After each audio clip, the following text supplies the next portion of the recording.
حقوق کا معاملہ بڑا اہم ہے. کسی کا حق، وہ اللہ عز و جل کا حق ہو یا اللہ کے بندوں کا حق ہو، حقوق کا معاملہ بڑا اہم ہے. شریعت محمدیہ میں دو چیزیں ہی تو سمجھائی جا رہی، حقوق اللہ اور حقوق العباد. اللہ کا حق دو، اللہ کے بندوں کا حق دو.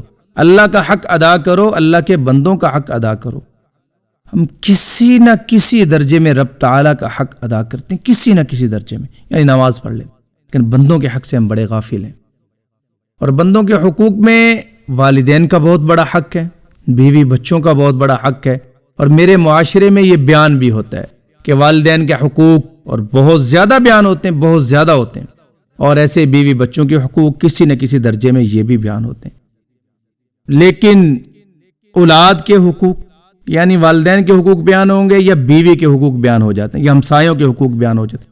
اولاد کے حقوق معاشرے میں بہت کم بیان ہوتے ہیں. بچوں کے حق ہیں جی، والدین اس کو سمجھیں، والدین اس ذمہ داری کو سمجھیں.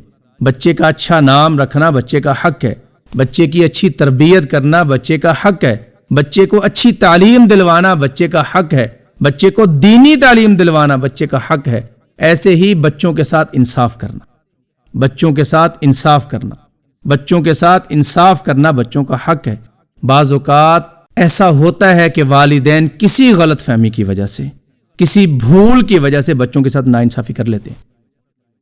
ایک کو کچھ زیادہ دے دیا، اس کو کم دے دیا، ایک سے زیادہ پیار کر لیا، ایک سے کم کر لیا. بچوں کی شادیاں ہو گئیں، جس بہو سے زیادہ پیار ہو گیا اس بیٹے سے بھی زیادہ پیار، اس کو نوازتے بھی زیادہ ہیں، اس کو میراث بھی زیادہ دے دیتے ہیں.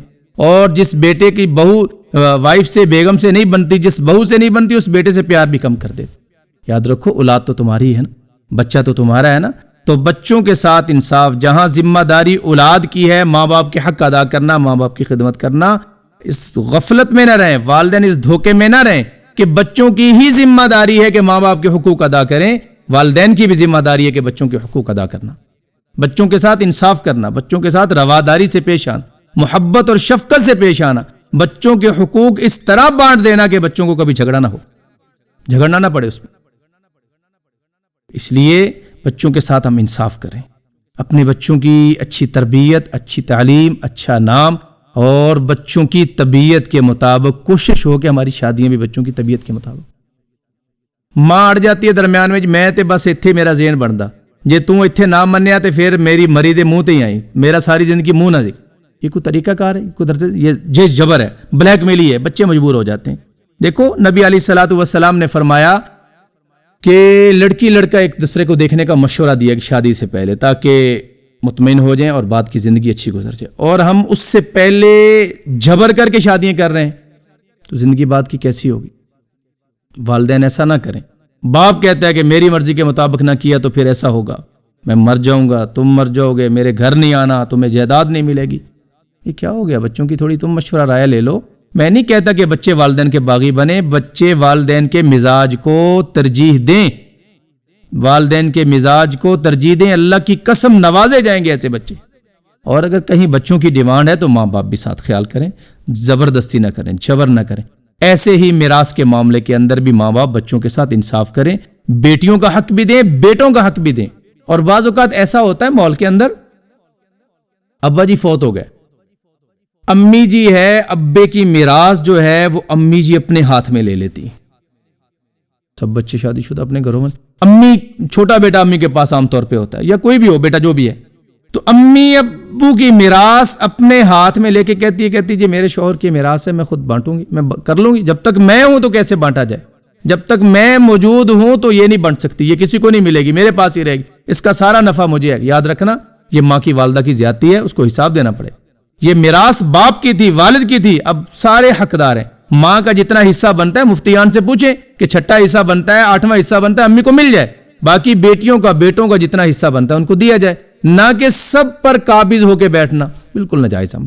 اور اگر کوئی بچہ ایسا کہتا ہے امی جی بالکل نہیں، ہم آپ کو نہیں لینے دیں گے یہ حصہ، ہمارا حصہ ہمیں دیا جائے، تو وہ ناجائز نہیں کر رہا، وہ والدہ کی بلکہ حمایت کر رہا ہے تاکہ میری والدہ کی آخرت خراب نہ ہو غلط فیصلے کی وجہ سے.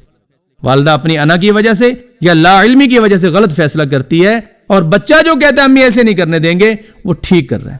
ہاں، اولاد کو اجازت نہیں ہے ماں باپ کے سامنے بدتمیزی کرے، گلا پھاڑے اور ان کے ساتھ لڑائی جھگڑا کرے، ایسی بالکل، اگر ماں باپ نہیں مان رہے تو خاموش ہو جائے، پھر کوشش کرے اچھے انداز میں ماں باپ سے لے، اور اگر نہیں مان رہے تو لڑنے کی بالکل اجازت نہیں ہے۔ اس کا مطلب یہ نہیں کہ ماں باپ کے بدتمیز بن جاؤ، اس کا مطلب یہ نہیں ہے کہ ماں باپ کا گلا کے سامنے گلا پھاڑو، ماں باپ کو ذلیل اور رسوا کرو، بالکل نہیں۔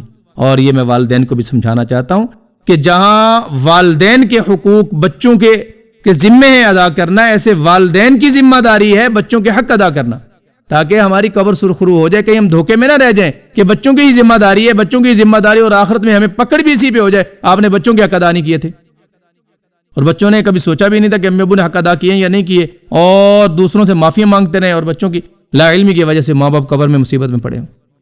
اس لیے خدا را ایسے فیصلے کریں جو مجھے قبر میں سرخرو کر دیں، اپنے فیصلوں میں قرآن کو لائیں، حدیث کو لائیں، سنت کو لائیں، علماء کو لائیں، مفتیان کو لائیں، تاکہ ہماری آخرت سنور جائے، آخرت برباد نہ ہو۔ اللہ ہماری اصلاح فرمائے، اللہ ہماری تربیت فرمائے، اللہ میں عمل کی توفیق۔ وآخر دعوانا الحمدللہ۔